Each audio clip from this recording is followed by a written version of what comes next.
This is one of the sessions of EMETH Executive Webinar Series. And I'd like to welcome you all. My name is Olatunji Shobodu. I am the founder and CEO of EMETH Leadership Academy. I'll be leading the discussion today, and it's my pleasure to do so. Becoming a major player at work is what we're looking at today. Becoming a major player at work. How do you become a major player at work? And this is a session on office politics. This is a session on office politics. And I'd like you to just come along with me on what I believe would be an interesting subject. What is the making of a major player at work? What do you mean when we talk about being a major player at work? I'd like to start by saying you cannot become a major player at work without engaging in office politics. That may sound very controversial. Some people do not like to hear that. Because of the fact that they have a different set of beliefs with regard to what office politics stands for. It's a statement of fact. It's not just fact, that's the truth. And it's one of the things that we'll be establishing during the course of this session. But it's something that you need to bear in mind. You cannot become a major player at work without engaging in office politics or in workplace politics, or if you like, the politics of the workplace. There is politics in the workplace. And if I might add, there is nothing you can do about it. There is nothing I can do about it. We can't stop it. We can't wish it away. It's the reality of the workplace, and we're going to show precisely why that is the case. But it's good to establish that point up front, and it's good so that I can set you thinking seriously about the subject of office politics. However, when you look at that statement, two things are important. One is, so who is a major player? Who is a major player? The second is, what really are we talking about when we mention office politics? Now, let's look at what we're going to be discussing are not things that you are taught in the university. They are not things that you are taught even in the workplace environment itself. Leaders don't teach you how to play office politics or that you should play office politics, although they know that office politics rules in the workplace and indeed in every organization. And many people don't want to discuss it. And when they do discuss it, unfortunately, they discuss it in a manner that misrepresents what is going on. And, you know, so you find that people conduct themselves in ways that undermine their own interests, even without knowing. The irony of it is that many, in fact, believe that what they are doing is in their best interest, yet they are frustrated because their best interest is not being served. And so they come to the conclusion that the system is rigged, or the system is hypocritical, or the system is unfair, you know, and all of that. Some would even say the system is wicked, as we would see. But these are the issues that we have to contend with on the subject of office politics. It's all about, this is something else that you need to bear in mind. First of all, we have said office politics is given. It doesn't matter whether you like it or not. But because it is given and because it rules in the organization, then it's important that you take your own future into your hands. I like the statement that says you should work out your salvation at the workplace with fear and trembling. With fear and trembling simply means you better take it very seriously. Otherwise, you won't like the outcomes that you experience at the workplace. So there is work that any wise employee needs to do. There is work that anyone who wants to be a voice at his or her workplace needs to do. There is work that you need to do if you want to make progress, true progress in your career. And you want to make it within the right time frame, not spending 15 years to move so many steps that you could have, moved in 5 years. And that's what happens, to many people. By the time they get to a particular level, they've lost the excitement. It's almost like, well, if you like, promote me. If you like, don't promote me. After all, you've kept me on the grade for so long. And it's not supposed to be like that. It can actually be a lot more interesting if you know the things that you need to do. Sorry, I skipped. All right, so let's look at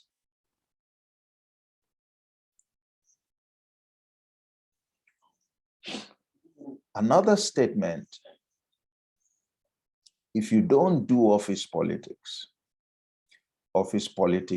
will do you. If you don't do office politics will do you, meaning that there is no way out of it. There is no way to say, sorry, I don't want all of this. I don't want to get involved. Yes, you may not get involved actively, even though you are involved. As long as you are in the system, you are involved. But you may not play. You may not be active. You may not be doing anything. Okay, just like some other people that you think are doing one thing or the other. All right, maybe doing. But it doesn't mean that you'd escape the consequences of your posture. So whether you play, there are consequences. If you don't play, there are consequences. That's what this statement means. If you don't do office politics, it will do you. Now, it looks like this is tough. I mean, this is an unfair statement. Can't I choose not to be involved and be left alone just to do my thing? You will soon see the reason why, yes, we can leave you alone to do your thing, but that posture will have consequences. And the consequences will come from what every other person is doing or not doing, because all of us are doing one thing or the other, and we will all have outcomes. And by the way, what we do or do not do will have implications for others, and therefore for the outcomes or the experiences of others. So some very clear and instructive statements that you need to bear in mind. Who is a major player? Say you want to become a major player, you need to know what a major player is. Who do you consider to be a major player? Can I encourage us just to share your thoughts? Who would you, when you saw this webinar, this masterclass, and you saw major player, what was it that occurred to you? Why were you interested in becoming a major player? Can you share in the chat, please, what your concept of major player is? When would you regard yourself as being a major player? Let me share with you my thought here. And I say here that an employee who commands influence actually and power at work, getting what is due as and when due, and is a force to be reckoned with. That's a major player. That's a major player. All right, thanks. I'm seeing, all right, I see a major player is someone who adds value. All right, note my contribution. Can we have other contributions, please? Let's have other contributions. Thanks, Ada, for that contribution. Let's hear from others.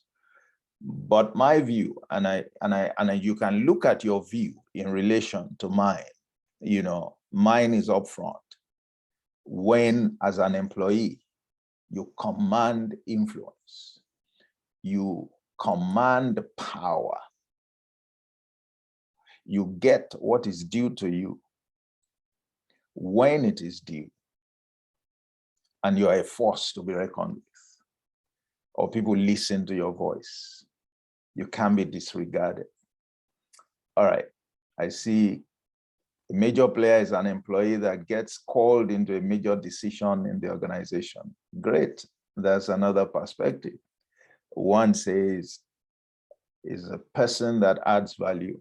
Another says it gets called into major decisions in the organization. So thank you, Peter. Thank you, Ada, for your contributions. I'm waiting for more contributions. But so we have three views on the table. We have Ada, who says the major player is one who adds value. Peter says the major player is one that is involved. They call you when a major decision is to be taken. I say a major player is one who commands influence, commands power, and who gets what he or she wants or what is due to them when they want it, and they're forced to be reckoned with. Please, more contributions. Let's make it an exciting time, you know, at this session. You can immediately see that there are variations in our expressions of who is a major player. So I want to leave that at your doorstep to say you can determine the major player that is your aspiration, in which case, if your major player, your sense of the major player is to add value, that's fine. If it is to get to the point where no major decision is taken without being heard, that's fine. If it could be the range that I have expressed as well. Perry Paul says a major player is the employee that the organization cannot easily dispose of. Again, see a very brilliant perspective. I like that perspective. You can't easily get rid of me as a major player. So you see the importance of settling that issue, because if you just want to add value, like Ada said, it's okay. There's what you must do. But if you want to get to the point where you are consulted before major decisions are taken, you need to do something different. And I might add, you need to do more than add value. If you want to get to the point, like Perry Paul said, where the organization can't easily dispose of you. They can't wake up one day and you end up on the list of those who are being disengaged. There is what you must do. And what you must do is different from just adding value. What you must do in that case is even different from the one who is in a position that has to be consulted before a decision is taken. You see, it is possible that you are at a level where we can't easily get rid of you. The organization can't easily get rid of you, but we may not call you when we are making key decisions. You can see there are two different levels. There are two different levels. Now, and you can add value, and we recognize you that you add value, but we may not call you when we want to take key decisions. In fact, you could be adding value, but you may wake up one day and we may ask you to go. So you are different from the guy or the woman who we can't easily wake up to do away with. So you can see different levels. Now, so which one do you want to begin to rethink your desired status as a major player? And that's one of the things I want to put first across to you, because until you settle that,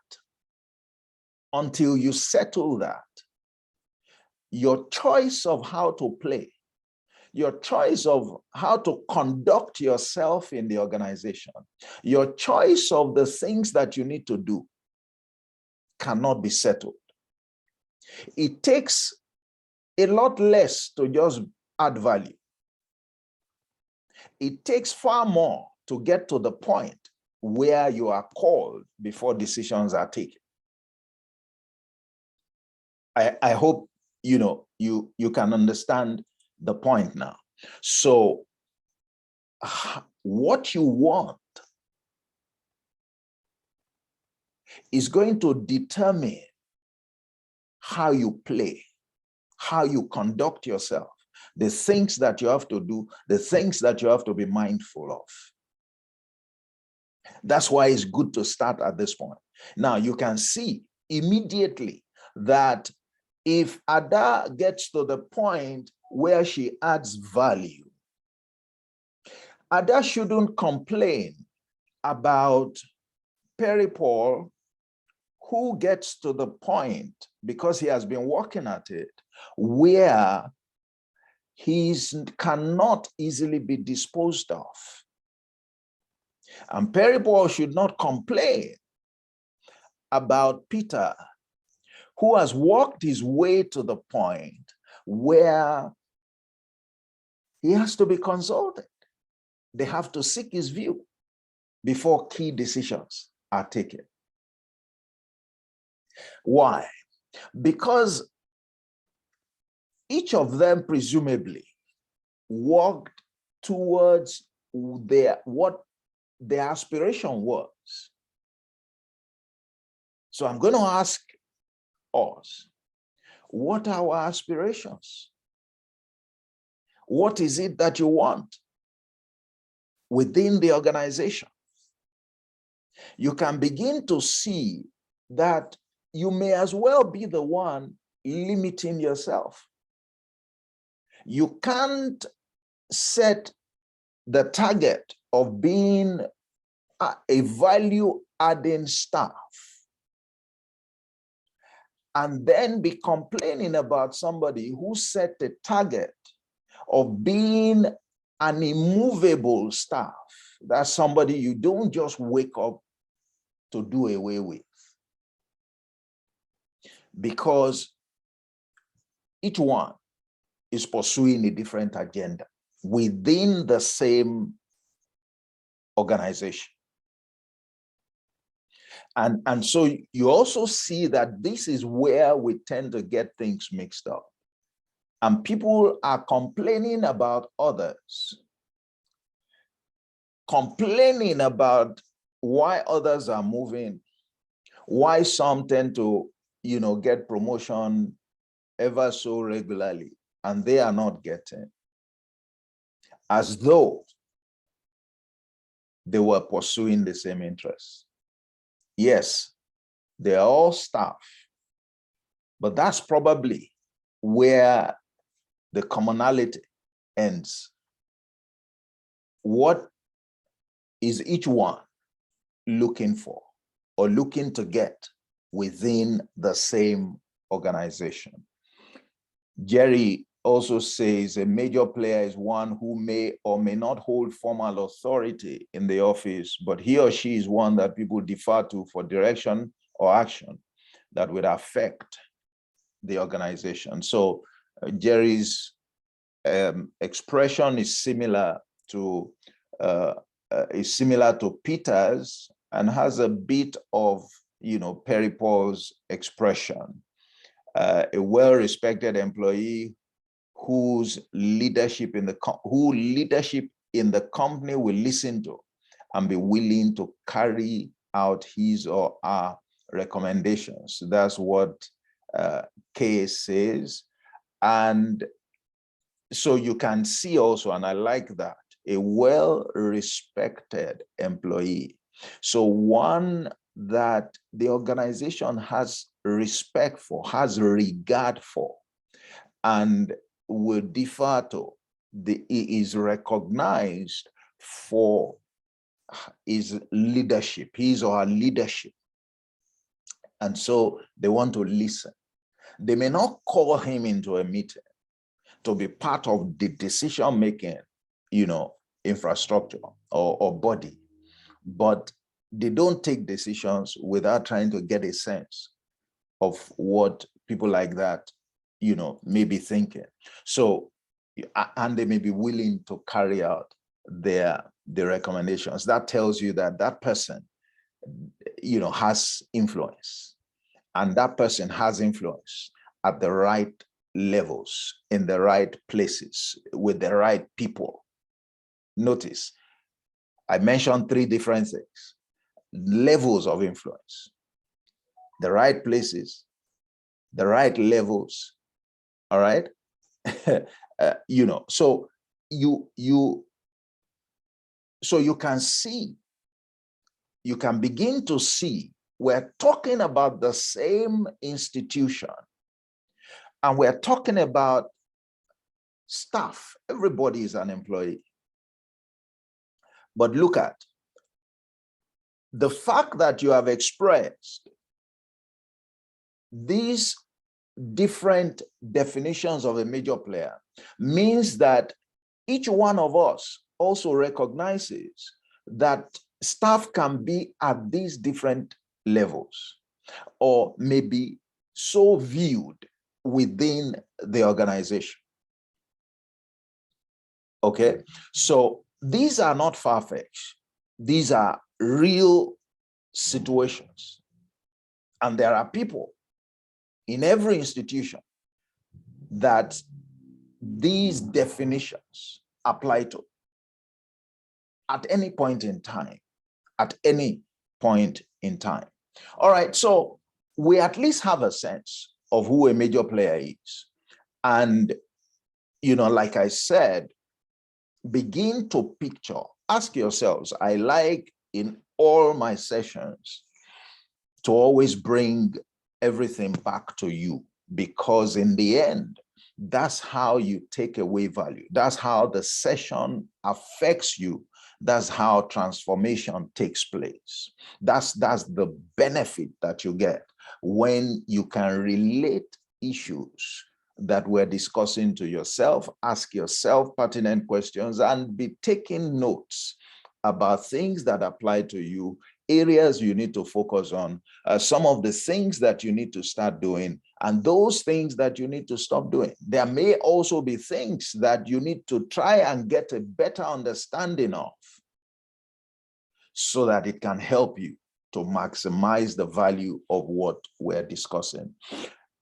Now, I'm just talking about unplugged here, just to say, I'm going to be as informal as possible in this discussion, just so that we can feel free and flow, together. So office politics determines virtually everything that's important in every organization. Virtually everything that's important in every organization. If we back up a bit, let's ask ourselves, how come Employees are such major players in the way that we have defined, in the various ways we have defined. How come? Were they put there, or did they work themselves there consciously into those positions?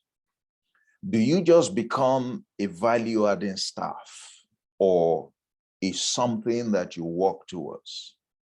Do you just become a staff who cannot easily be disposed of, or it was something that you worked towards? Do you become one who is well respected, that the management wants to listen to, or you just got there by some luck or so? What do you think? Please share with me and with the class your comments. But these are not things that you just get into.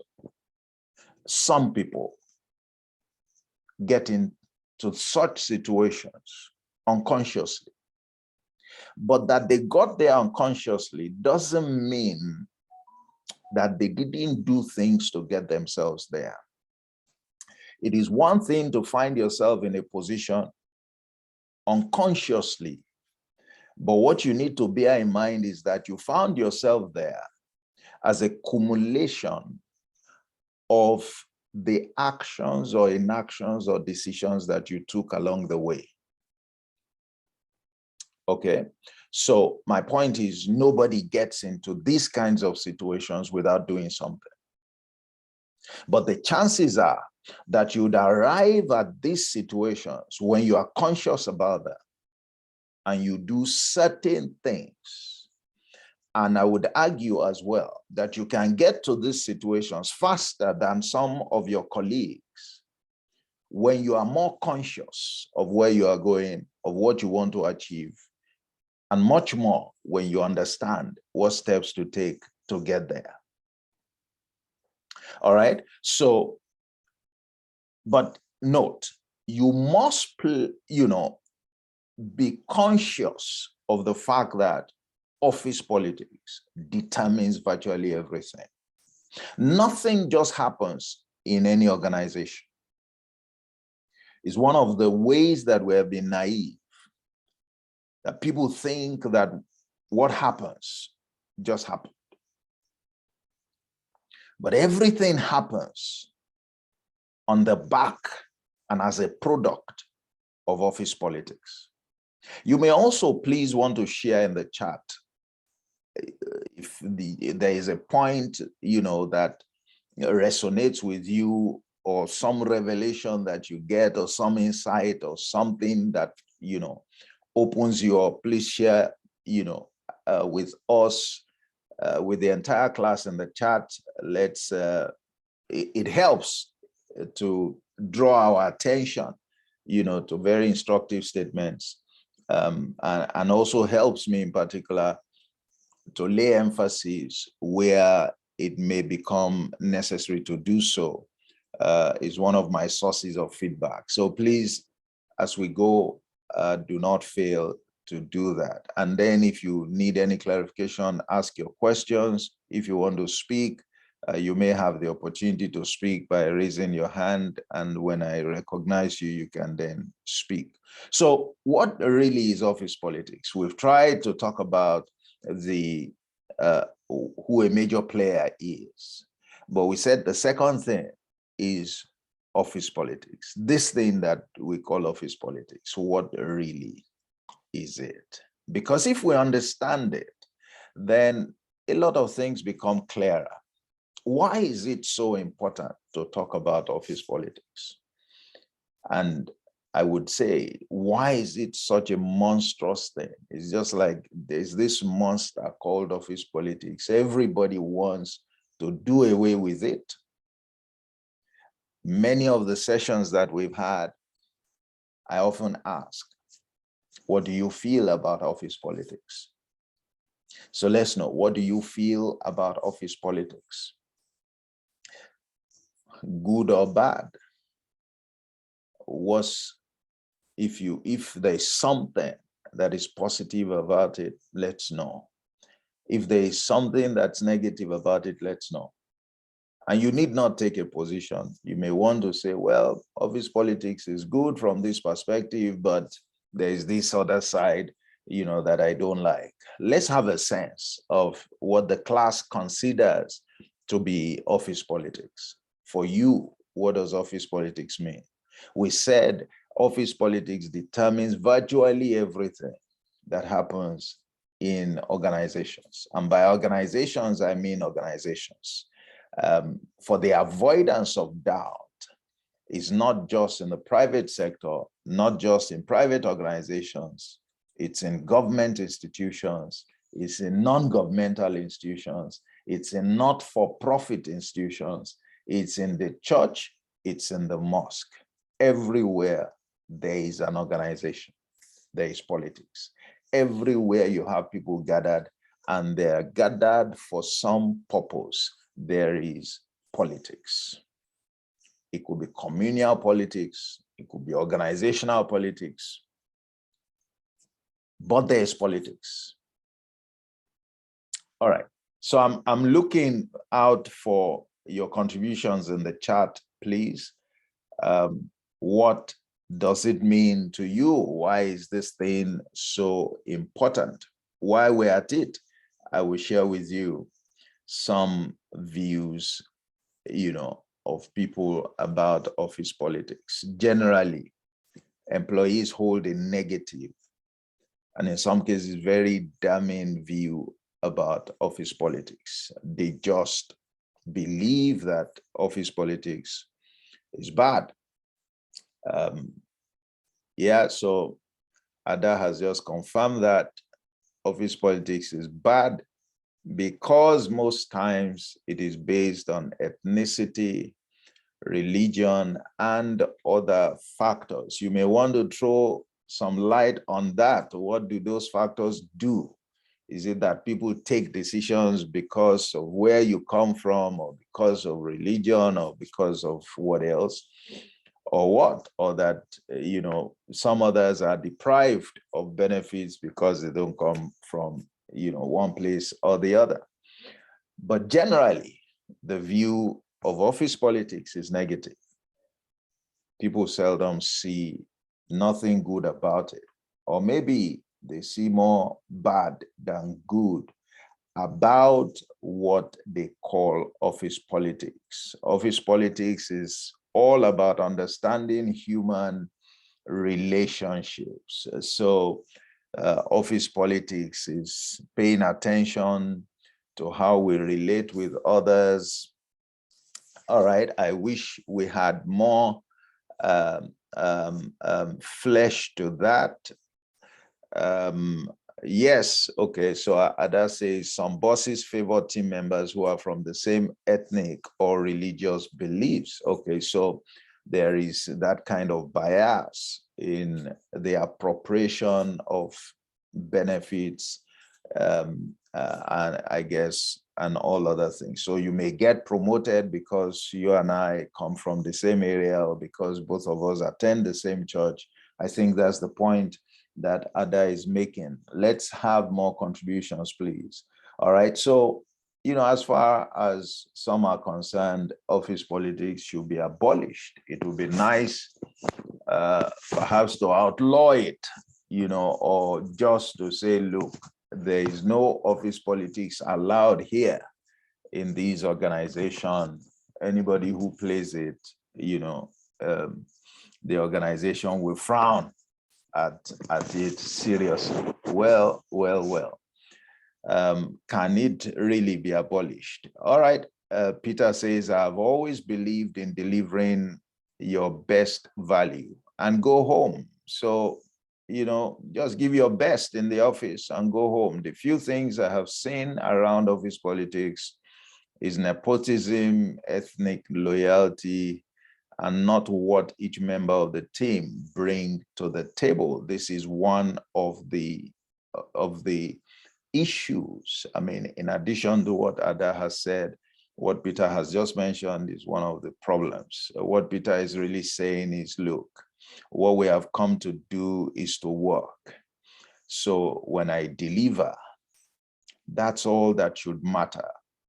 And give me my due once I deliver. The reason you engage me is so that I can deliver.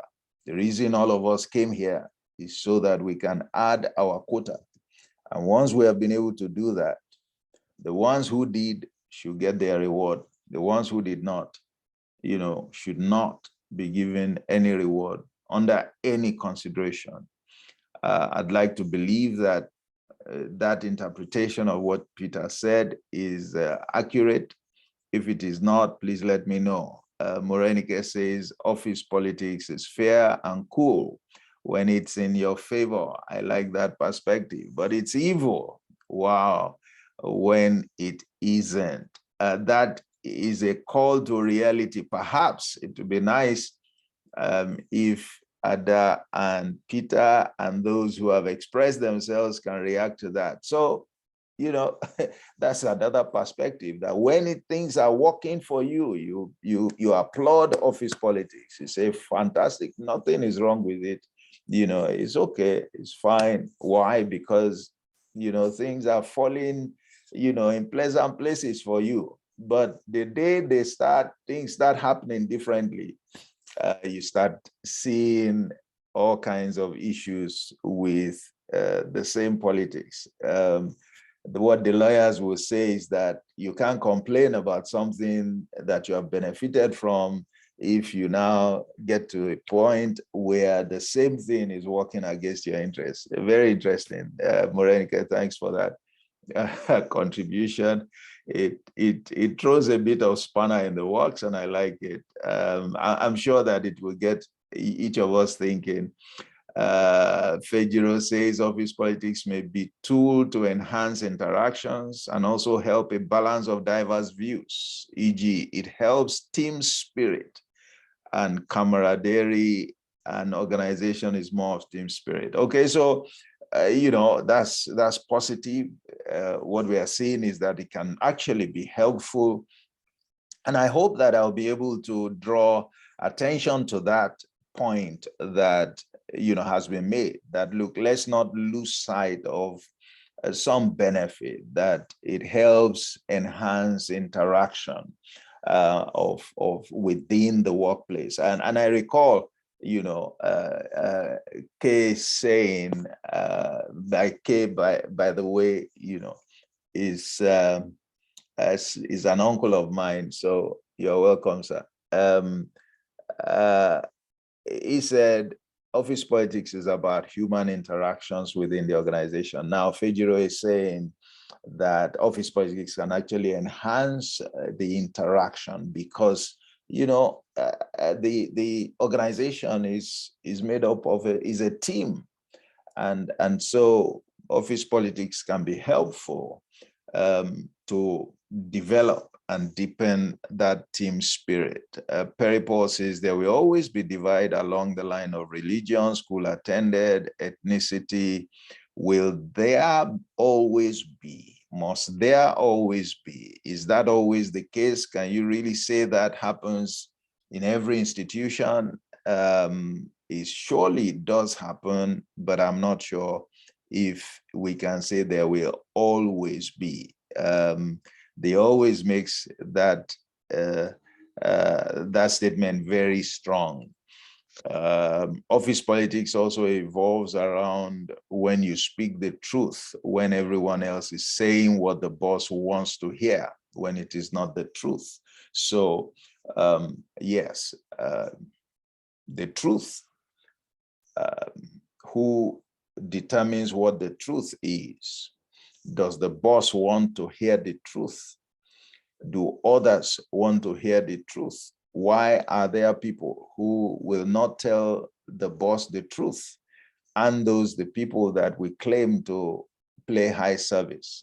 Recall that the caption for this session was becoming a major player at work without eye service. So I'm going to be talking about how to become that major player. And we've tried to define, the major player in some ways without doing what Ada is pointing to here. You don't have to play in that manner. And I will show that it's just one of the ways that people choose to play that game.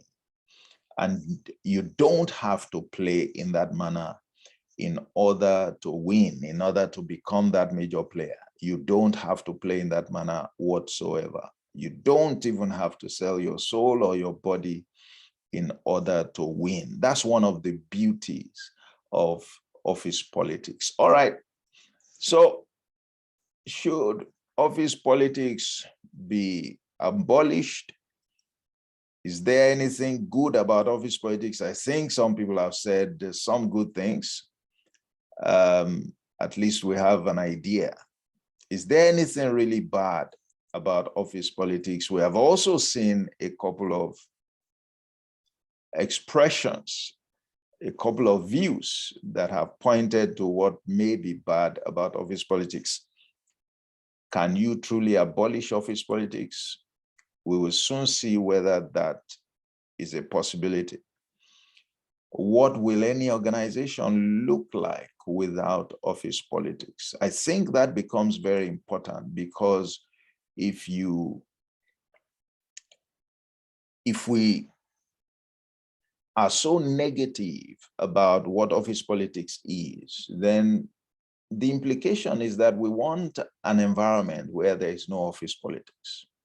We want an environment, just like I think Peter expressed, where we just come, we get our job done, we get our dues, and we go home, and nobody has to worry about anything. Okay, and there is no ethnicity, there are no, issues of race. Nobody is telling somebody a lie because, you want to gain advantage or whatever. What will an organization look like where that does not happen? And will we be realistic to expect that kind of situation? Explore with me the dynamics of organizations here. And I think that will help us to address a number of the fundamental issues, if not all, that we have been commenting about. How does the typical organization work? An organization is a system. And I tried to just use that illustration. And that system continues for as long as the organization is in existence. For as long as that organization is in existence. And that means for as long as there are people, and people make up organizations, as long as there are people in organizations, it's a system. The system continues to operate. Okay.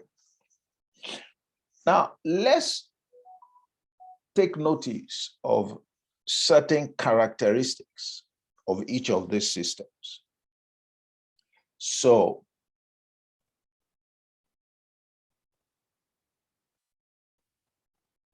every organization has stakeholders.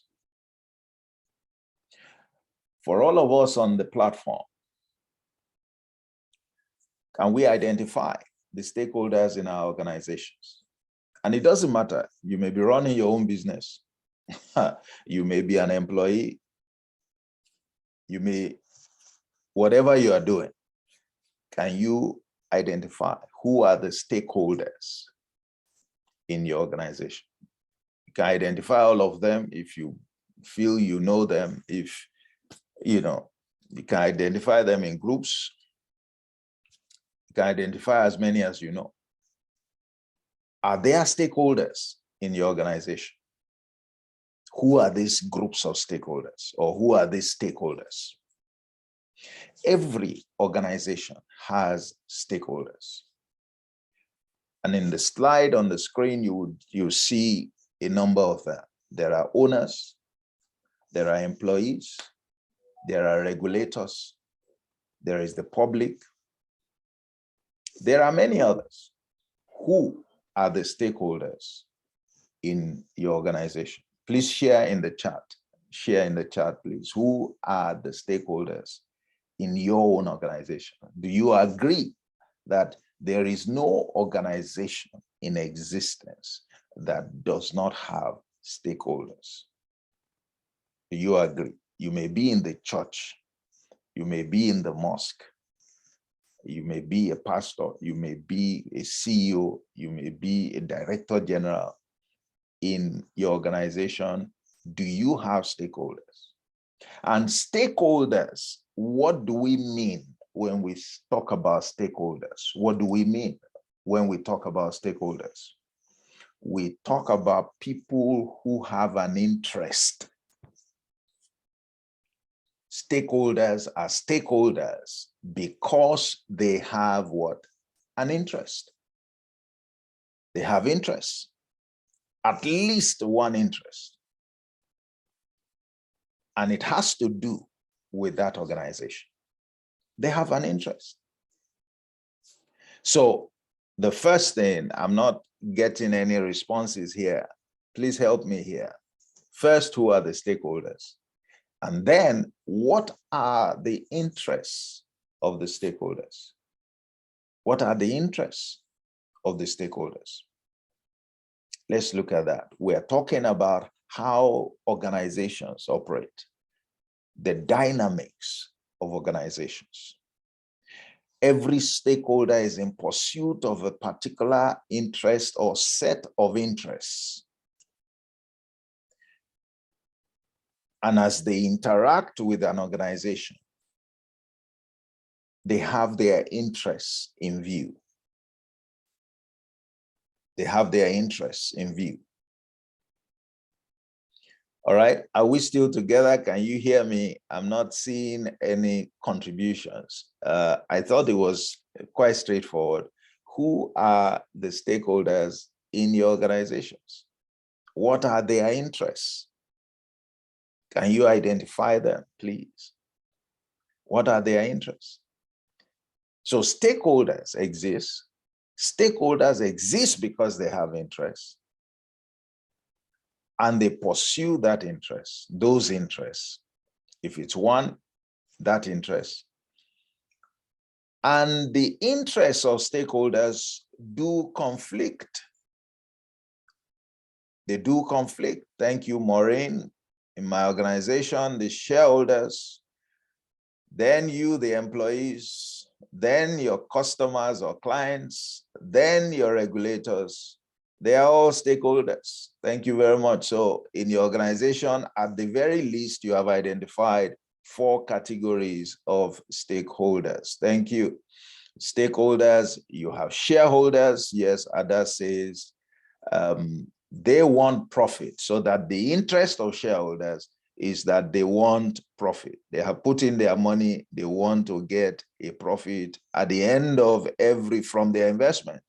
And since they tend to review their performance on annual basis or periodic basis, as the case may be, they want to get returns, every time they review. Board members are stakeholders, you can see, and I'm sure that in Maureen's organization, there are board members as well. Like I said, the list that she gave is not exhaustive, but she at least identified 4 groups. Ada here is adding to that list in her place, there are board members. Board members are stakeholders. They may also be shareholders, but not all board members are typically shareholders. In some cases, there are board members who don't even own shares at all, or there are some of them who are not shareholders. So you see, there is the group of shareholders, but there is the group of board members. Board members who do not own shares also have an interest. They also have an interest. All right, but board members, we're told, generally, would like effective corporate governance and profits too. Okay, so anymore, I'm still looking out, help us. So we are seeing different categories of stakeholders. And I like the fact that Maureen identified, she said, we, the employees, you are stakeholders. Employees are stakeholders. And they are vital stakeholders, by the way. Peter says, for my organization at the local level in Nigeria, sales leadership is a major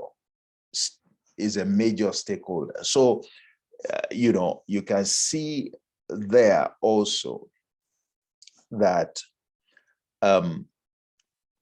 various kinds of stakeholders, regulators, employees, board members, shareholders, and there are more clients, your customers are stakeholders, your suppliers are stakeholders, communities are stakeholders. We often hear, all the community challenges, especially that happens with oil companies. Why do you think companies embark on, corporate social responsibility, the so-called CSR? Is because they are in the communities and the public, in some cases, are stakeholders. You don't get to know that at times until something happens with a company and then the public raises hell. That's when you know that for some companies, the public are serious, is a serious class of stakeholders. So you have government's internal and external interests. Great. For some companies, although they are operating locally, there are international stakeholders. Governments, international governments are stakeholders, all right, because they also have an interest. So we can see, thank you very much for, all of those contributions. So what have we established? We have established that every organization, please correct me if you identify an organization that doesn't have stakeholders, and the stakeholders have interests. By the way, the stakeholders are people. They are made up of people, all right? They are people, they are human beings. They are not robots. And that's very, very important. Very, very important, okay? And let me just say that wherever people are present, there is politics.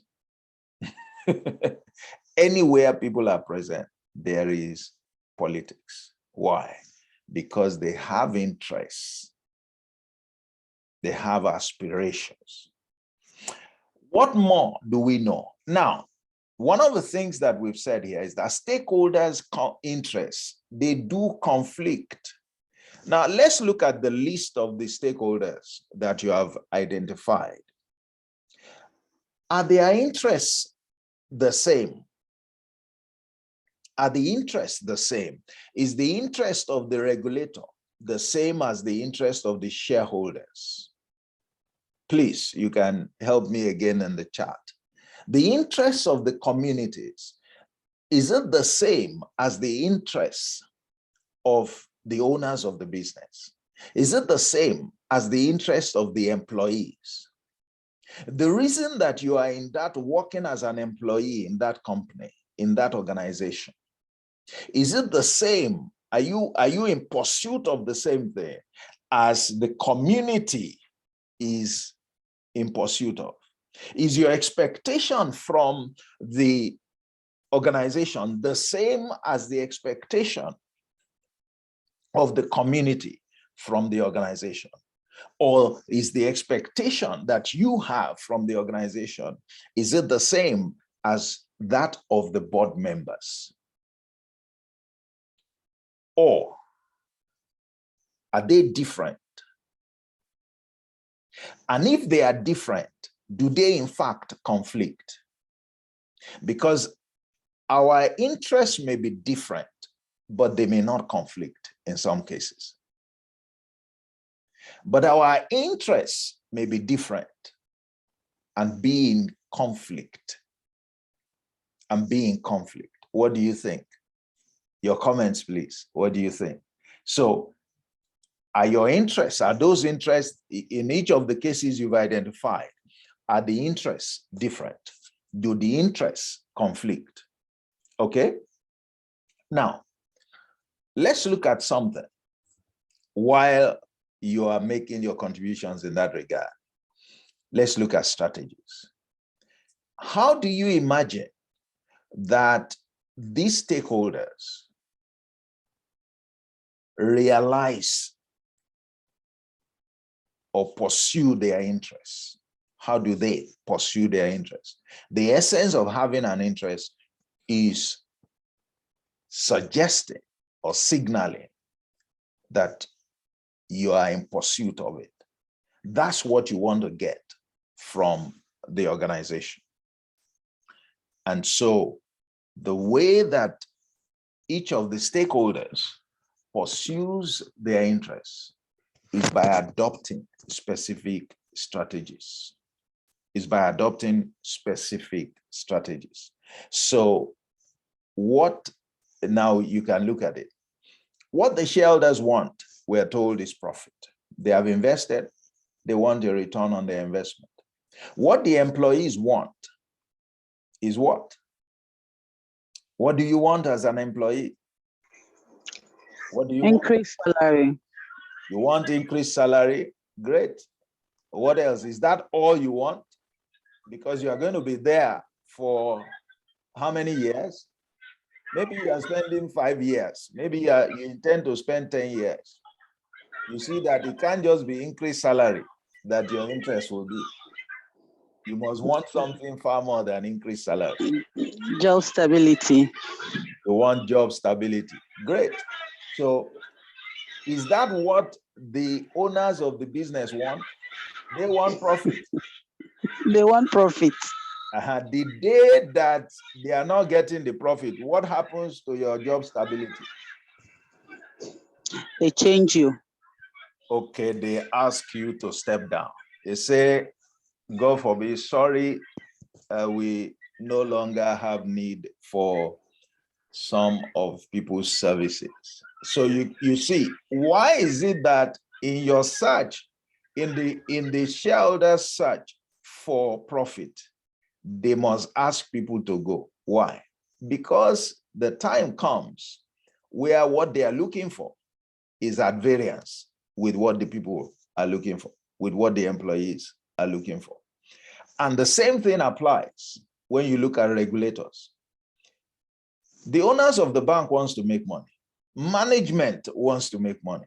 The board wants to make money. By the way, management is a category of stakeholders. I hope you know that what management is looking for is not what the junior staff is looking for. Okay? So, all right. So now these are the issues.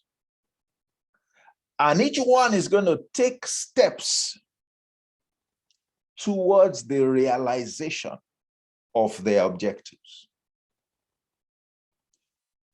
What will you do as an employee? I suppose you will do what Peter says. I want to deliver. I just want to focus on delivery. But we have seen that it is possible that you are delivering and the company is not making money. And the owners of the business want to manage their cost. And so they have to reduce the number of employees. And some people have to go. Okay? And so it means that those interests can be in conflict. And one of the ways that management will try to realize, or the owners will try to realize their objective of still preserving profitability, is taking steps that are contrary to what the employees are doing. And many times, you know, it may not matter how much you have contributed, you are still affected by the quest, by the strategy of the owners. All right. So I see here career growth, progress, compensation. I'm going to challenge you to rethink those interests that you have as employees, because again, that's one of the problems that we have. Some of our interests are too short-term in focus, all right, to give us a meaningful opportunity to grow, to become powerful in our setups, okay? And like we said, if you are not clear about your interests and the strength of your interests, is not sure, then you really undermine your ability and indeed your prospects within the organization. So every stakeholder is responsible for and has a right to its choice of strategies, true or false. Who determines how you pursue your career growth? Who determines how you get your increased compensation? Who determines how the shareholders make more money? Each group has the responsibility to choose his own strategy, to pursue his own strategy. And they may or may not consider what others are doing. So it is possible that the shareholders want to make their money and they don't care what happens to staff. They just want the staff numbers to reduce by half, and management had better just reduce it by half. But some might care. But this is how it works. And there are times that the employee also doesn't care anymore and begins to just say, look, I need to get out of here or something. All right. Now, then you have the category of outcomes. That's another feature of every system. Everybody gets something.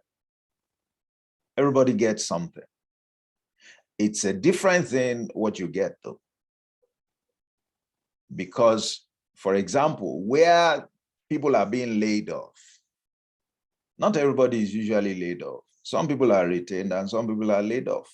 So for employees, the outcome can be different, but they have outcomes. The shareholders have outcomes, whether they get profit and how much they get by way of dividend, all right? The regulators have outcomes. They impose certain restrictions and they are looking out to ensure that you comply with those restrictions. And if you don't comply, they know what to do. So the regulators have outcomes. They receive a report that shows whether you are complying or you are not complying. Okay? The public have outcomes. Everybody, every category of stakeholders have outcomes. In cases of staff downsizing, people who are gurus in office politics still get laid off. That's why we're in this course. And I'd like to suggest to you that it's not even out of place. It's something to take note of.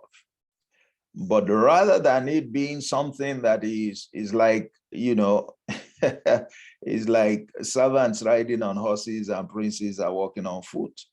But there is a reason that that happens. That happens likely because of the folly of the princes, not because of the smartness, perhaps because of the smartness of the servants. So gurus or high flyers do get laid off. And let me just say it up front. They get laid off for the reasons that Peter mentioned. They get laid off because their focus is on delivering performance. It's on doing their work, believing that once they do their work, all is well. But I have news for all of us. Doing your work, however well it may be, however laser focused on performance you may be, will never be the basis for becoming a major player. It won't be the singular basis. And don't get caught up in that mode, because when you do, you fail to realize how organizations work, and you set yourself up for frustration, for embarrassment, It's not that you are not good, but it's perhaps that you are not good enough because you have restricted your knowledge of what good means to your technical competence, whereas good ought to be seen in a more robust sense that yes, you are technically smart, but you also demonstrate smartness in your understanding of how organizations work. And you should respect that organizations work in a particular manner to produce the kind of outcomes that we observe. And if you do that, then you are truly smart, because then you would know not to rely just on your technical competence. You would know that there are other factors that determine the outputs or the outcomes of all the stakeholders or respective stakeholders, and you would operate as such. When you do, then you see that your smartness come alive. You see it begin to deliver as though, where have I been all this while? But you have been in your cocoon thinking that once you've given me 1 + 1 and it's 2 and I've delivered 2, that's all well and good. In the organization, 1 + 1 will ever seldom be 2. 1 + 1 can be 100 in an organization. 1 + 1 can amount to 0 in an organization. Why? Because there are many factors at work which 1 + 1 does not incorporate. And those factors are more important than the 1 + 1 itself. So what is going on within the organization? What's going on? Office politics, what we have described, is nothing other than office politics. That's what we have described. It's a system. And it is the interplay between stakeholders who are pursuing respective interests, adopting respective own strategies, and as a result, they are realizing respective outcomes. That's what office politics is. That's what office politics is. It's nothing more than that. It is the way that organizations work. If it is true that organizations are made up of people, and these people are stakeholders, and these stakeholders pursue respective interests, many times with conflict, and these interests are pursued through strategies that each one develops or fails to develop. And also that that pursuit, utilizing those strategies, deliver specific outcomes. Then, of course, that's how the outcomes, that's how stakeholders realize outcomes. Every stakeholder has an outcome. And let me say, while we're at it, that yes, Maureen identified employees as stakeholders, and she was right. But please never categorize yourself as one of those, as falling into that group of employees. What do I mean? It's often useful to separate yourself from other employees. I would have loved to see somebody say, in my organization, I am a stakeholder and I'm separate from employees, even though I'm an employee. That's very important. And I'll tell you the reason that is important. it is important because you can't be too sure that what you are looking for is what the next employee is looking for. Never, ever make that mistake, that because you and I joined the organization the same day, interviewed the same time, resumed the same day at the same level, even working in the same office, that you and I have the same interests. We may not have the same interests. Our interests may be in serious conflict. When I asked earlier on, the response was, I'm looking for increased salary. Somebody else may not even be thinking about salary at all. From the day the person got into the institution, the person has had his eye on becoming a general manager within a maximum of 7 years. But you are looking for increased salary. What both of you are looking for are different. Both of you are employees.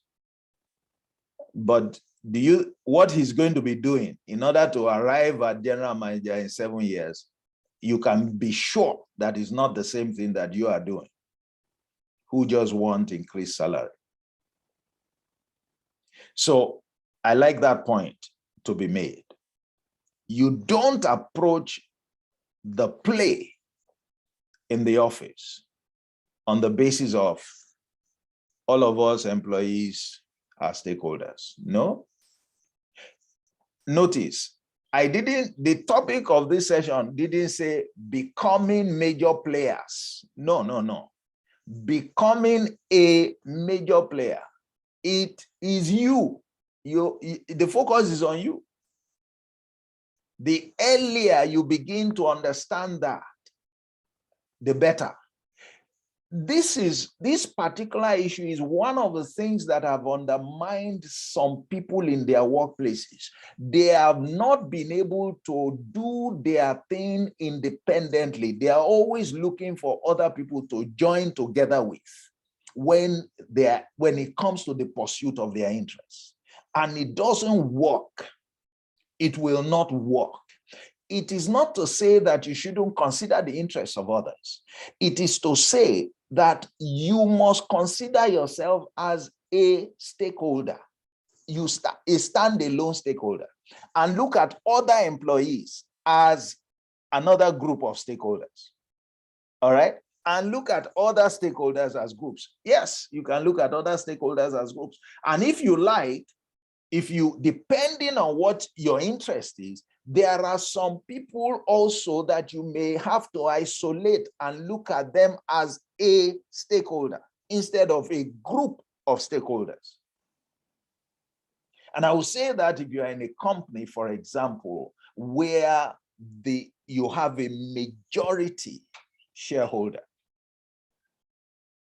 and the majority shareholder has so much influence that what the person says or doesn't say, everybody can feel that that person has a lot of influence. You don't want to treat that person along and say they are stakeholders, they are just shareholders. No, you must recognize that this person, what this person says, what this person does, carries weight here. So in relation to how I conduct myself, I am one stakeholder. That person, I must realize that that person is a stakeholder, and I must have that person in view all the time. All the time.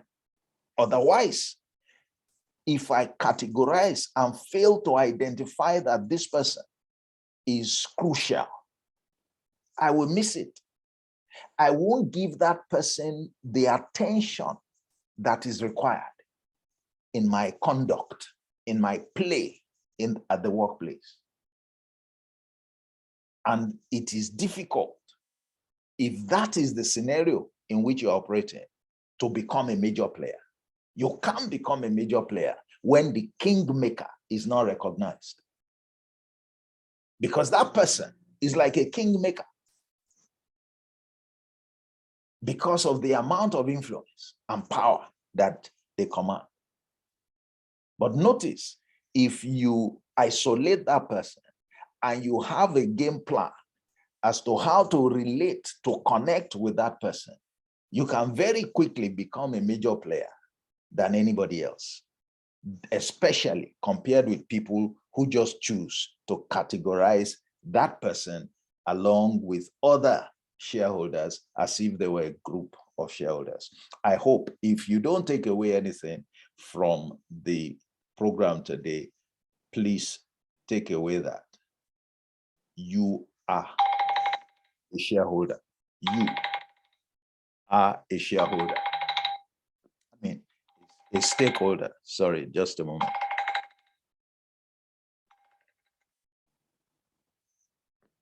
All right. So,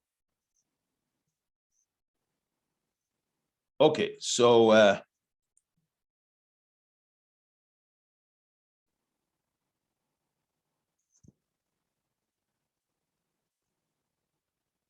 all right. So that tells you what office politics is about. There are winners and there are losers. There will always be winners and losers. We all cannot win. All stakeholders do not win simultaneously, and especially employees. And especially employees. And why do I say especially employees? Because when you say career growth or progression, one of the things with employees is that we all can become general managers at the same time. We can come in, there can be 100 of us, 1,000 of us that come in when we were starting our careers. All right. But with time, you know that we are confronted with a pyramid structure. There are only very few people that can be, there can only be one MD. Now, in some cases, we're having co-CEOs. Okay, so maybe 2, maybe 3, perhaps. But you would never have 100 CEOs. Never. You won't even have 20. But when they all started out, they may have started out in their thousands. And the fact that one person is a CEO means that several others, thousands, cannot be CEO. So some positions exclude others by implication. And until some seats are vacant, you can't hope to step into it. Even at that, the odds are higher the further away, the further down you are on the ladder. So you can see that employees are a particular category of stakeholders that are usually at risk, that usually will not have, they can't all have what they desire. They can't all accomplish their interests. Because if you ask, most people, most employees, even if they never thought about it, would like to become, CEOs themselves. All right. So that's the reality. What are some of the mistakes we therefore make? Is there anything about this game that we have described that is negative or illegal? This is what office politics is. And so there isn't really a justification, except you can find what is negative. Can you stop? We said before, can you abolish office politics? If we agree that that's how the system is, that's how every system is, and that is what office politics is the interplay of interests by stakeholders, everyone trying to realize an outcome. The outcome ideally being the fulfillment of your interests. So if you want to make 100 million naira as profit, as a shareholder, you want to get 100 million.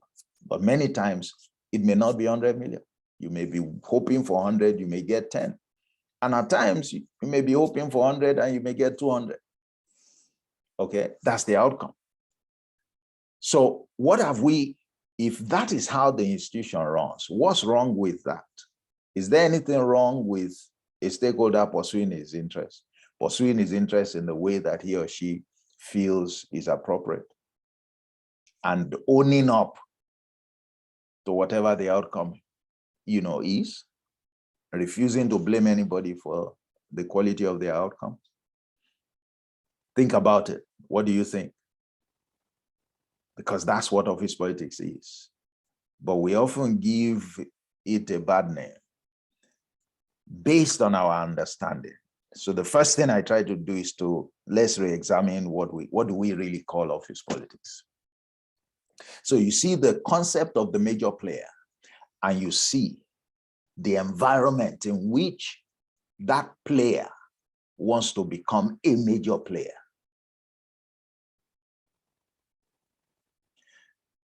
Nothing stops any stakeholder from pursuing his interests. Is there anything that stops you from pursuing your interests? Is anybody holding back your hand? Does anybody say that you shouldn't have an interest? In fact, did anybody even ask you whether you have an interest? And that's important also for some employees. Did anybody ask you, what's your interest? That's to show that, but the organization will be claiming that they have your interest at heart, but they didn't ask you what your interest is.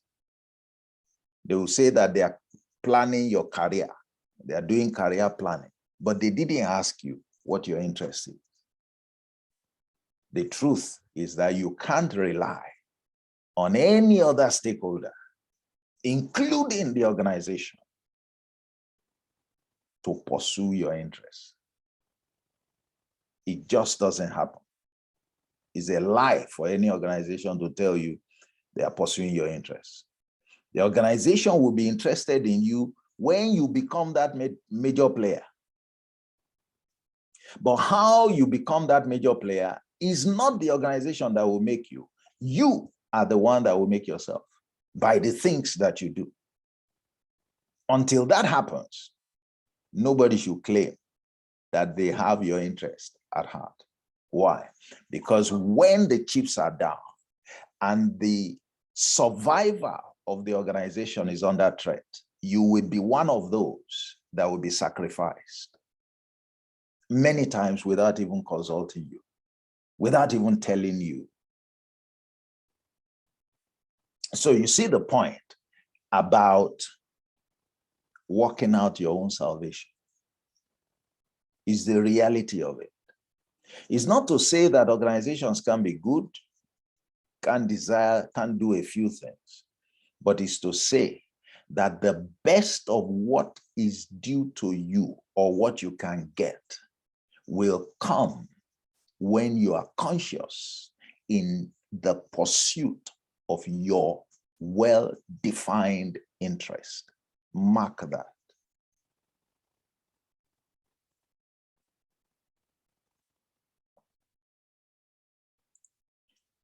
All right. Nothing stops any stakeholder from adopting unacceptable strategies. So somebody says,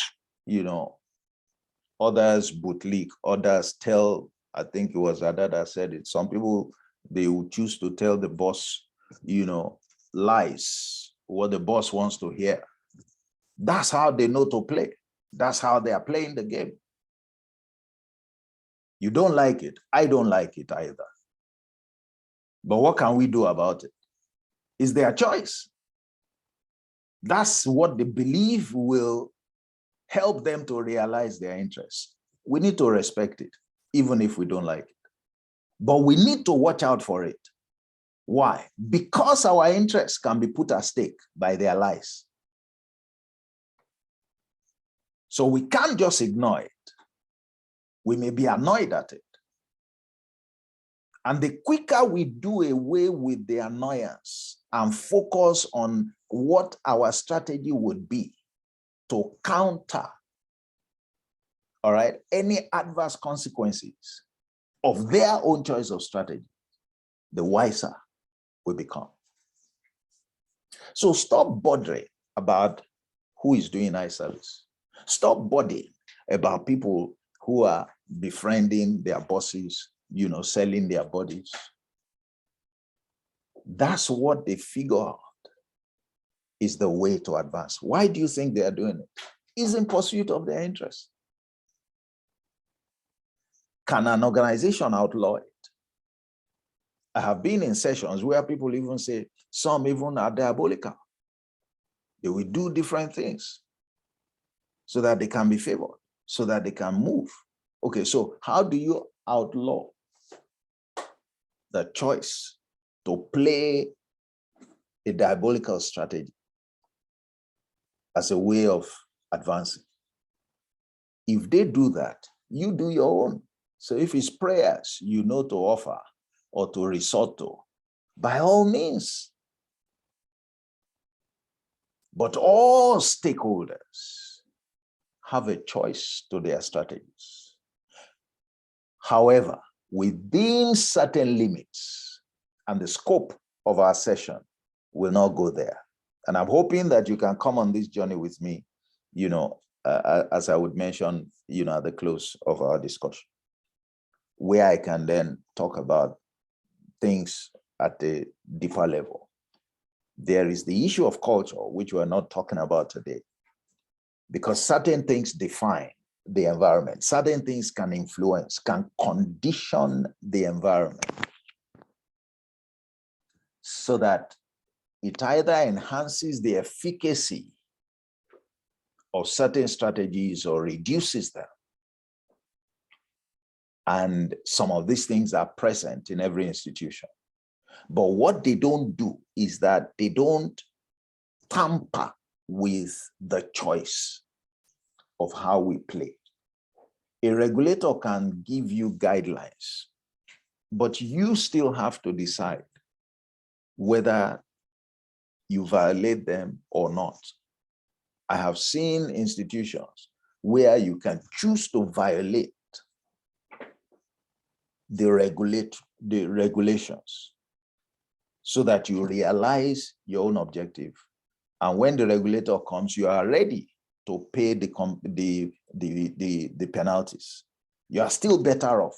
Many years ago, it used to be fashionable for a bank to violate certain regulations because the penalties, are a piece of cake. You make more money when you violate, and you are ready that when the regulator comes, you will pay. Yet, those regulations are meant to condition how the game is played. If you look at a football match, you can take some calculated risks at the risk, of your action resulting in a penalty. You can't go after somebody like a Messi or a Ronaldo because they are likely to score anyway. But if you can, obstruct them or break a leg, so that you reduce that chance, you will. This is how the same thing plays out, at the workplace. It's just that we're not conscious about it. Many of us are, a lot of staff are naive. They think that others are as naive as they are. That's why many of those who accuse others of playing certain kinds of games, all right, and give office politics, a label as a result, undermine themselves because you ask them, okay, so what game are you playing? And they are not playing.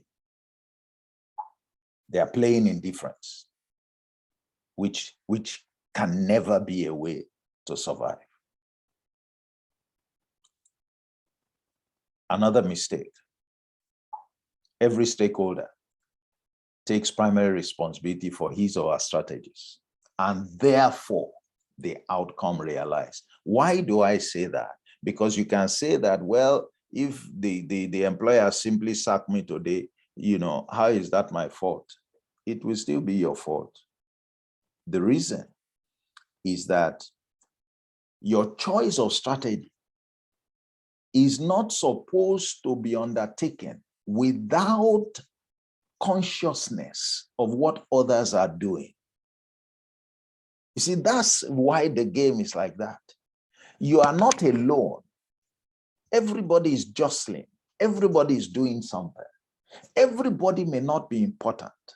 But as I used the illustration before of a key shareholder, there are some people that are important. You must pay attention to them. And there are some characteristics of the environment that, bearing them in mind, you decide how to play. So when you see that, you know, a particular executive has a larger than life, all right, figure in the organization, and that person, when that person speaks about somebody, all right, it carries a lot of weight. One of the things that you should be trying to do is see how you can build a relationship with that person, a credible relationship. Because you know that if you have a relationship with that person will speak about you. And that will go a long way. And if you are being discussed where that person is present, you can be sure that that person will watch out for your interests. To ignore those kinds of people when you know they exist and to still remain and be doing your work, you don't know that the day will come when those people will be sitting at a meeting where they are talking about who to lay off, who to promote, and they don't know you. And your name is mentioned. Yes, big deal. You know, you're a fantastic person, you do great work. But look, as I tell people, if they want to promote people to the level of, you know, to a senior level, who wants to put a stranger to be part of them who are making decisions? Nobody. Nobody, because decision making is not about technicality alone. So people feel more comfortable when they know you, when they've heard about you. So you see, this play involves having this understanding and knowing where to look, knowing where to put your tentacles, knowing where your name must be known and be sounding. Especially that you are a performer, so that you reduce the chances that anybody will play pranks with you or will take what you want for granted, and increase the chances that when things play out, they play out in your favor. Who is going to take responsibility for pursuing your interests? You have to take responsibility for pursuing your interests. You have to take personal responsibility. Who are you blaming for the way the system runs? Who is to blame for the fact that there are stakeholders? Who is to blame for the fact that every stakeholder has an interest? Who is to blame for the choice of strategies that stakeholders adopt in the pursuit of their interests? Who is to blame, therefore, for the outcomes? Isn't it each stakeholder or each group of stakeholders? So I ask, what interests have you been pursuing? What interests are you currently pursuing? Because I have had sessions like this before, and when people have, you know, this new understanding, this new perspective, they experience a lot of regret. And you have statements like, I should have started doing this long time ago. But it's never late to start. It's never late to make changes. In fact, if you have been around for a while and it's the same institution, then it's probably easier for you to gain a lot of ground because you have more information about things than the average person would have. And so it's going to be about how best can you use that information now to accomplish your own interests. And that's part of what, by looking at the subject of office politics, you get to do. So what interests are yours? What interests are you pursuing? Can you really claim, therefore, that the system is rigged, is unfair, is hypocritical, or is wicked? All those points about ethnicity, religious, and all of that. Okay, but so what if they are there? Are they really there? But so what if they are there? Does it mean that we can't navigate? No, it does not. And usually the system is only unfair because we have chosen to see it in that way. And we have resigned ourselves thinking that because of those characteristics or peculiarities, that there is nothing we can do to work around them. And you will discover that even where there is no ethnicity, even where there is no bias as a result of religion, there are other features. People always have things that make them prefer one person to the other. Always, if it's not religion, if it's race, if it's not, it is, it's different kinds of things. They're always there. Biases are everywhere.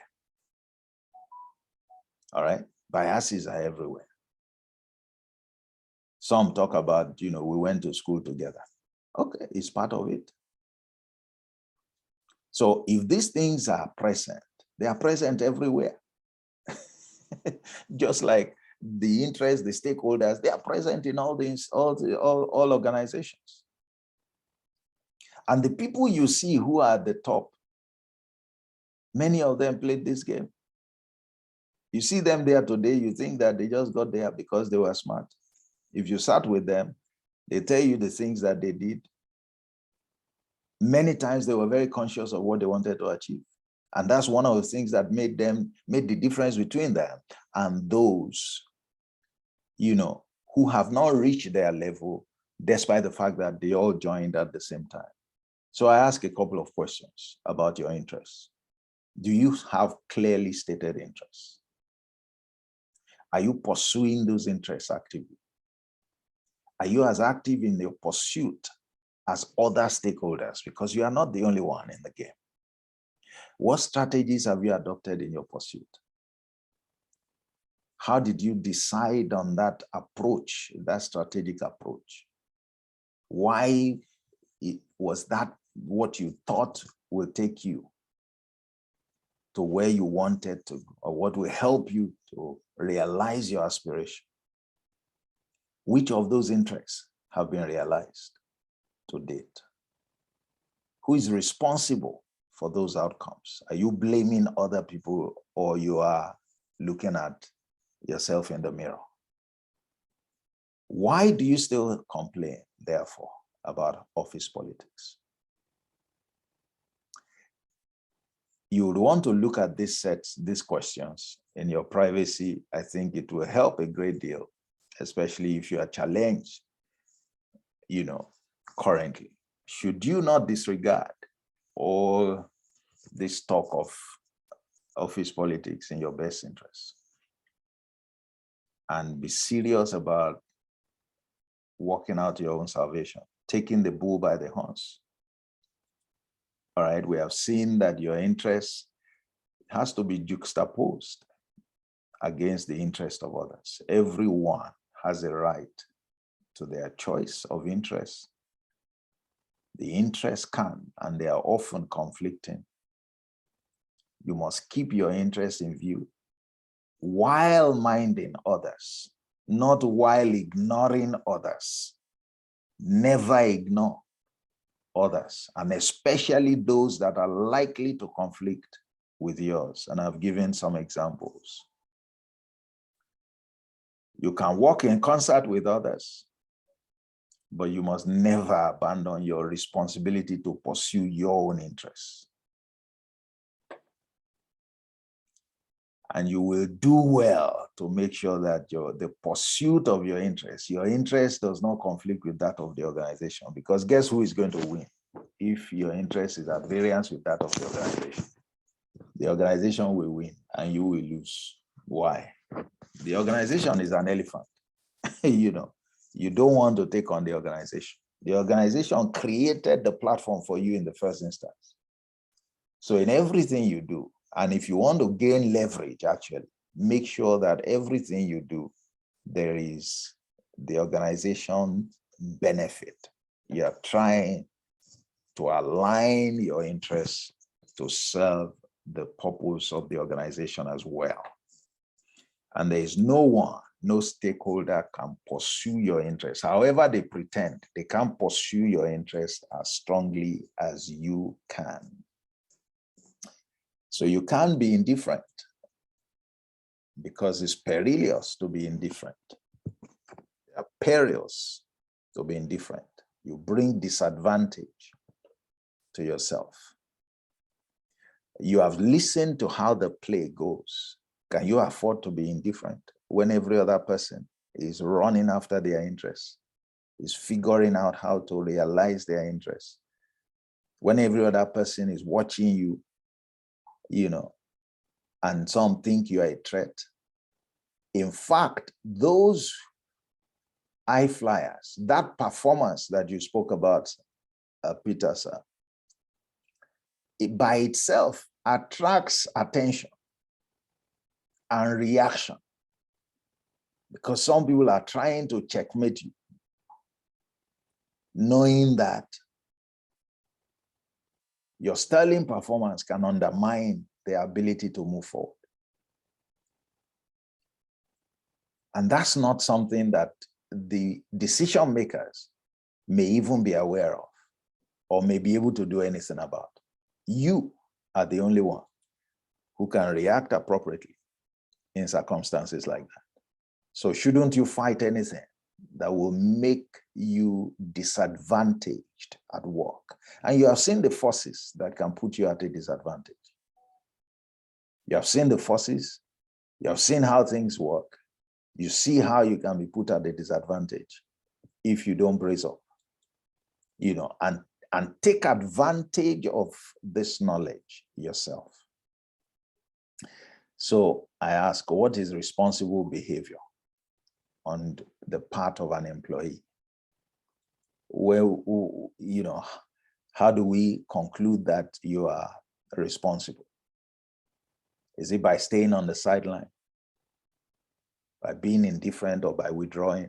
No, you have to take responsibility and fulfill your role as a stakeholder who means business. You are a stakeholder. You must fulfill your role as a stakeholder who means business. You know by now that the system is governed by interests. The organization is governed by interests. If you are not pursuing your interests, you are doing yourself a big disservice. You are simply marking time, and you have no one to blame except yourself. Except yourself, because there is always something you can do. The moment you have this new view and a different mindset, you will see how a lot of things can change about the things that you hated up till now. Why? Because you see that there are things you could have done. There are actions you need to take. And when you take them, it changes the equation. They skew things in your favor. So how responsible have you been? How have you played? Can you share with us your strategy? Can you show those interests that have been served? What outcomes have you been served with? Are you one of those who has been complaining that this is how I've been treated, the system has been unfair, and all of that? Where have you been missing it? You can't rely on the organization to pursue your interests. It doesn't even know what your interest is. The organization doesn't even know. what your interest is. And some of you, some employees don't even know what their interests are. Some who define their interests have shortchanged themselves because their interest is so pedestrian that it can never make them a major player. Never. Never. By the way, if all you want is to add value, it can make you a major player. Major players don't just add value. Major players get themselves to the point where they command influence and power.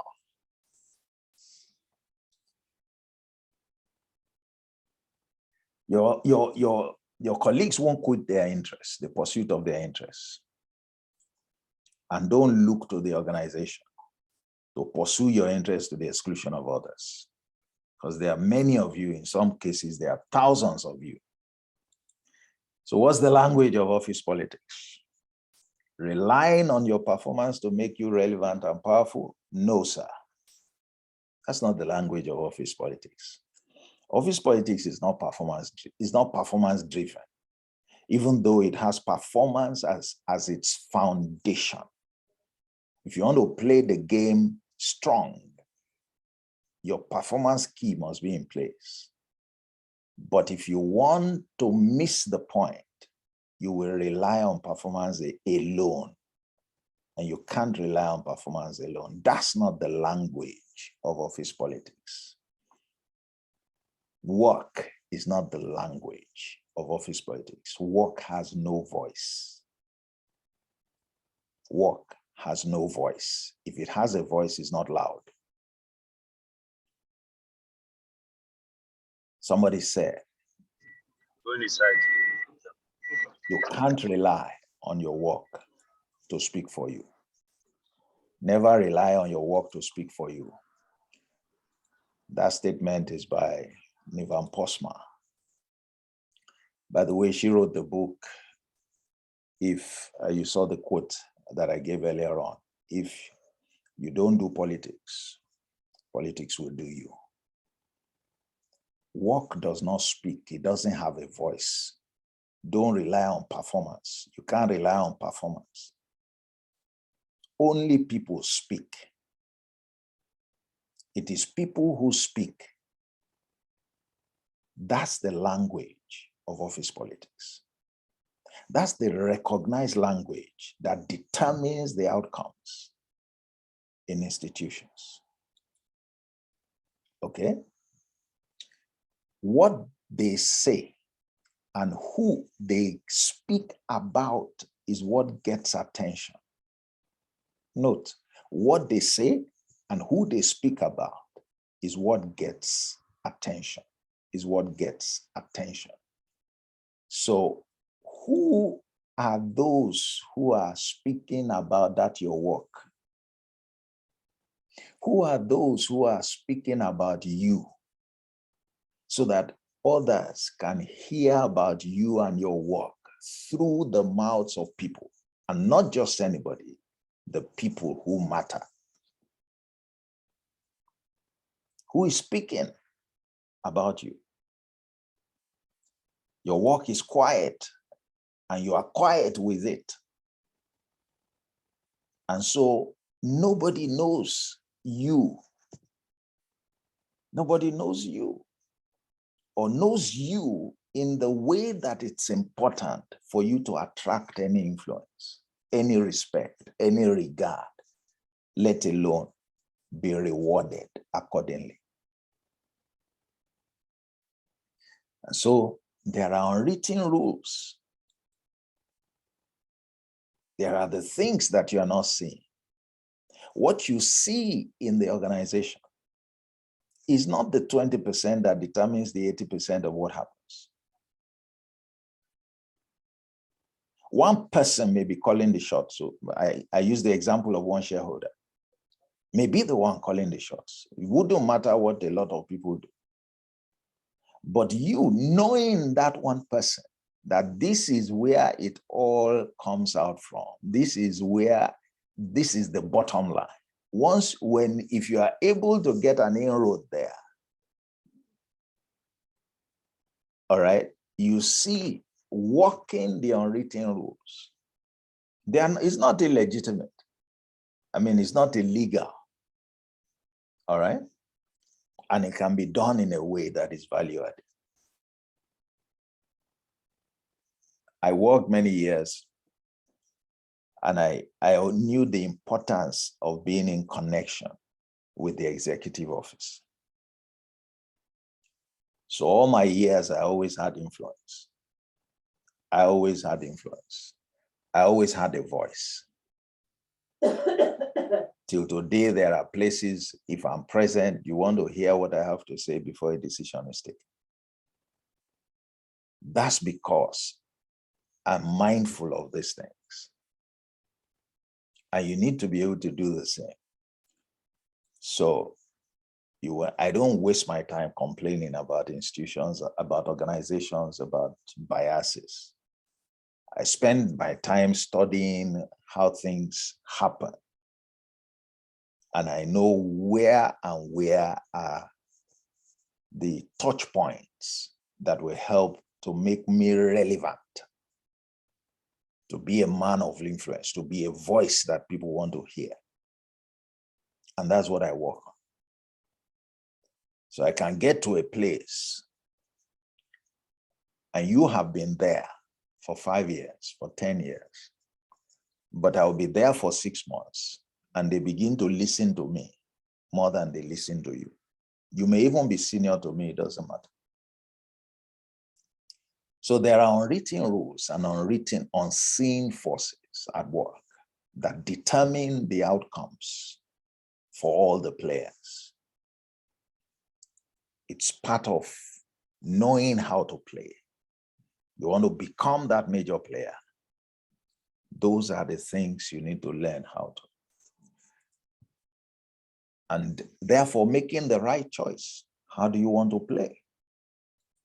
Like I said, you don't have to play selling your soul or your body. Far from it. And that doesn't win ultimately. It's a short-term strategy. If you put 100 organizations together, you will not find up to 20% of them where people rose to the top level, to any meaningful level, and stayed there, all right, enough to make impact on the basis of eye service, bootlicking, not even on the basis of being diabolical. So those strategies are not sustainable. They don't work. They won't put you there for a long time. And one of the reasons that we say that these strategies do not work also, and nobody should pursue them, is that if you ever succeed to get to a level that is meaningful on the basis of these strategies, you will soon betray your lack of competence. Because when you get there, being diabolic, selling your body will not deliver the results required for that seat. And so you can't stay there long. So it is a strategy for those who don't have ideas. It is a strategy for the ignorant. It's not a strategy for people who are high flyers to emulate. It's not a lasting or sustainable strategy by any means. That's why we say that any strategy you need to pursue, make sure that performance is at the foundation, so that when you get there, you won't betray your lack of competence. You'll be able to deliver. And so that enhances, your ability to stay there longer, and indeed to grow from there to a higher level, in contrast to what happens with those who play differently. So they don't win ultimately. And like I said, it's just short term. You have to be more strategic. You have to know and be able to navigate the paths of power and influence. All right, so I'll round up in another 2 minutes or so. You need a system that will make people speak about you, about your work, and your value, the value that you bring to the table. So you can see the difference now. What value do you bring to the table? It's one thing to bring value to the table, is another thing for the value that you brought to the table to be obvious to all. And one of the ways that that is made obvious is by getting people to speak about it. And you need a lot of information, very strategic information. In case you are wondering what are some of the interests that you need to pursue as an employee, and it need not be one, all right? But these are some. Performance is very crucial. So you also want to be on the lookout for things that are going to inhibit your ability to deliver on your mandate or on your responsibility. It's part of how to play this game. You are interested. Whatever is going to stand in your way, it does not bode well for you. Performance doesn't cut it alone, but it's a precondition if you want to play the game as a strong contender. Leadership, putting yourself out there as a good leader, is important as well. So how to do that, you need to figure that out. How do you build influence and power? There are paths to doing this. It's important. Advancement is important. You can't be stagnant, all right, and build influence. That's why I like the idea of career growth. But, you know, so you want to be moving. You want to be moving every now and then, and people see that you are moving. You know, it helps you. Don't ever allow yourself to be stagnated. You need to build goodwill. Goodwill that will work for you within. And when you leave the organization, it will still work for you. It will work for you while you're in the organization because you have built relationships with people who have left the organization. And wherever they are, you can still call them for one thing or the other. I know a lot of transactions that I was able to get in some of my critical moments in some of the banks I work with that were due to relationships that I had built consciously in former banks. And they happened at very critical times, all right? Because the people who are presiding in some of those institutions used to be colleagues, used to be either my bosses, or used to be even subordinates. Where I was coming from. Goodwill is huge, goodwill. And then you need some financial well-being. So there might be a call to manage your finances well. Nobody wants somebody who, I mean, how do you carry so much power and influence and you are broke? You know, a beggar isn't likely to be a powerful person. So you must mind your well-being. And there must be a higher purpose to your play. And what I just want to leave with you here is that you can't win thinking just about yourself alone. All right? As much as you need to focus on yourself and your interests, you must bear in mind the interests of others. So you help others where you have the opportunity. Because guess what? Helping others also, you know, helps you. Helping others helps you. Helping others helps you. Okay, it's like sowing a seed, and it holds, you know, a great reward. So there must be a higher purpose, you know, and part of that higher purpose also is that you don't lose sight of the organization. And then lastly, the skills. There are a couple of skills that you need to develop. Emotional intelligence skills, because you are relating with people. You can't get the best out of people. You can't build, you know, certain kinds of relationships. You can get along very well with people, and you need to, in this business, if you don't practice emotional intelligence. I can't go into the details of all this. The time, of course, is too short. Interpersonal skills is also important.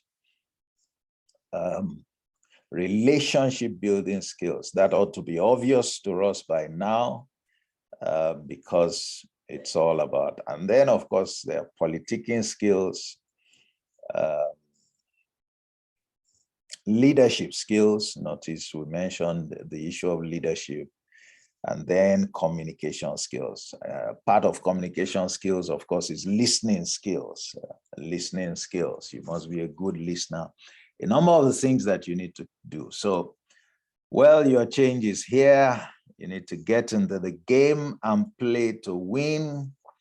And I hope you would have taken, some nuggets in, apart from having a deeper understanding of what it entails. So it's time, a change of mindset is required. Major players do not just appear. They appear because, people have been deliberate in their pursuit of that status. And we have seen how you should define and how you should not define your major player status. But it's time to improve your standing, your fortunes and prospects in the workplace. You need to go for it. I'm going to also, invite you to a much, a higher level of discussion where we can really drill down and examine practical ways of implementing a number of what we have discussed. What I'm hoping you would see is that look how long it's taken us just to deal with the basics, but these basics are important so that we have a better sense of what it all entails. But there are we can go a lot deeper, and for those who are interested, I'll send you some information on, a major program which you can attend, and we can explore some of, these, what we have discussed today in detail. And you can, out of that, come up with a, practical plan for you that will serve as a roadmap for how you should deal when you are in the workplace. Some of those elements I just featured here, the reasons why you should engage and win so that you see what you're losing practically, the strategies, how to really play. We look at what are the sources of power. We look at how people get power. We look at the place of culture. We look at the place of your boss, okay, in the scheme of things. How do you manage your boss? How do you charm your boss? Or how do you get into your boss's inner circle? Every boss has an inner circle. We also look at an element where you look at yourself in the mirror. I call that the leader in the mirror. How do you enjoy peace? There's a segment for women to deal with the issues of bias that women face and how they can navigate, where bias is so obvious, so that, they are not disadvantaged as a result. We look at also the etiquettes. There are some etiquettes. There are some things. I said there are 15 demands you must never make at the workplace. There are some things we do. We must not do them because they undermine us. We think that they are helpful. We may even be sincere, or innocent about them, but they are working against us. They are undermining our ability, all right, to get to that point of being a major player without us knowing it. I have a section on that also that deals with that. So I'd like to close with that. Thank you very much for listening. If there are any comments or questions, this is a place where you may want to raise them. So once again, thank you very much for attending today. I crave your indulgence. I would send you some details about that program. There is one that is for a whole day, and we can explore all this in one day for those who may not have time during the week. And there is another one that is over a course of 7 days, every night, 7 days, 1.5 to 2 hours, and we'd explore different aspects that you need to be mindful of, including, in some cases, even how to deal with rivals at the workplace, or what you need to do, and high flyers, what they don't like and how they need to overcome some of their issues. All of those you would have an opportunity to explore with me. And part of that program includes one-to-one coaching for everyone that participates in that program. So that's it. Again, thank you very much. Any comments or contributions? Please indicate if you want to ask any questions or want to share your experience, or want to seek a clarification, or perhaps even want to disagree with any aspect of what has been said. It would be nice to learn from your good selves as well. Well, as usual, we will send you details of our program. You would have access to this video replay immediately after we are done. I think within another hour or so, you can log back on to the system. You are a member of that community now, and you can access this course and access the video on it. I would also try to upload, if you log back in, I'll try to upload the slides so that you can also gain access to the slides. And then I think that you may also receive an email that gives you the links in addition. So I think that should address Peter's interest in the presentation slides, and should speak to the issue of the video replay as well. And if there is anyone who may want like a certificate authenticating your attendance, you may also request for that as well. You can request for that by commenting. If you go back again and log on the system, you can make a comment and make the request, and we'll see how to get that across to you. That may come with a token amount, but some people may want that. And please, if you will, would like for you on the platform also to, I think the platform offers you an opportunity to rate the session. We'll be happy to have a feedback from your good selves, so that we can, improve on this. And also, feel free to recommend the program and recommend EMED Leadership Academy to your colleagues. It's the place to come for issues on leadership development, workplace success, as well as relationship management or relationship building. All right. Do I take it that there are no comments, so we can draw a curtain? All right. If somebody's speaking. Hello? Yes. Hello. Good afternoon, sir. Thank you very much for the quite insightful delivery.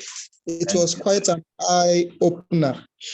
So you made us understand that every stakeholder, especially me individually, have a specific interest that I pursue. Yeah. I have to identify that interest. Yes. However, work itself does not speak. Yes. There have to be a voice, there have to be someone to speak. So a question I would like to ask now is a situation whereby you are performing, your work is there, your boss, you're expected to recognize your performance, doesn't seem to recognize it, and it seems as if you are not making any progress. And when you want to voice out your performance, when you want to talk about your performance, you are shut down. What do you do in such a situation? Well, there are specific things that you can do. First of all, you need to know how to manage your boss. All right. Many times people don't know how to manage their boss. They don't know how to get the best out of their boss. They don't know how to make the boss appreciate them and value them. And there are a lot of reasons why that happens. You recall that I did mention that there's a more detailed program. I'll be sending the details, to the participants after the program. And one of the components is, how do you charm your boss? How do you manage your boss? You can't be successful at office politics without recognizing the strategic place of any boss, any of your bosses at every point in your career. All right. And then knowing how to manage them. Okay. There is a way to ensure that your work is not rubbished by your boss. Okay, so that there are a couple of things that you can do, but I can't deal with them right now. That session itself is like a whole 2 or 3 hour session, where we would explore all the various things that you need to learn to do. And then you would find that your boss won't be that difficult person that you have just painted, and some of what you do also involves developing relationships with people who are senior to your boss within the organization. So while you are trying to ensure that with your boss you are in good standing, you also work on things that will checkmate your boss or put your boss in check if he tries, to become high-handed. All right. So there is a totality of, how to handle that. And that will be covered in that course. Is detailed, and that will be covered in that course. So your issue is not, is not a big deal really. It's just that you need to be schooled in that. You need to know, for example, when you are losing ground with your boss, you need to know when your boss is trying to shut you out. You need to be sent to know how to read your boss. All right. Some people are not sensitive.